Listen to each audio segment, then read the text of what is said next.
ఈ లోపలనే ఈ ఎపిసోడ్ అంతా ఇంకొక సైడ్ డైవర్ట్ అయింది. అది మీ అందరికీ తెలిసిందే. కళ్యాణ్ గారి సినిమా మీదకి ఇది డైవర్ట్ అయ్యి కళ్యాణ్ గారి సినిమాని ఇలా అనుకుంటున్నారు.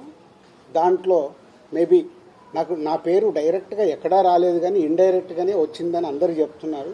కళ్యాణ్ గారి సినిమా ఆపే దమ్ము ధైర్యం ఎవ్వడు ఆలోచించడు. ఎందుకంటే ఫస్ట్ థియేటర్లు బేసిక్గా ముయ్యరు.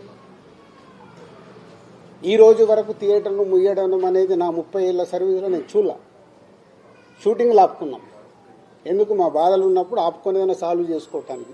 కానీ థియేటర్లు ముయ్యడం అనేది ఈ రోజు వరకు జరగల. అది ఎపిసోడ్ కాస్త కళ్యాణ్ గారి సినిమా మీదకి తీసుకెళ్లారు. గవర్నమెంట్స్ కూడా అలాంటిదే కమ్యూనికేట్ చేశారు మధ్యలో. సో ఎవరు అడ్వాంటేజ్లు ఏమున్నాయో ఇక్కడ తెలియదు. అడ్వాంటేజ్లు ఉన్న వాళ్ళు భయంతోనో భక్తితోనో కమ్యూనికేషన్ రాంగ్గా కమ్యూనికేట్ అయింది.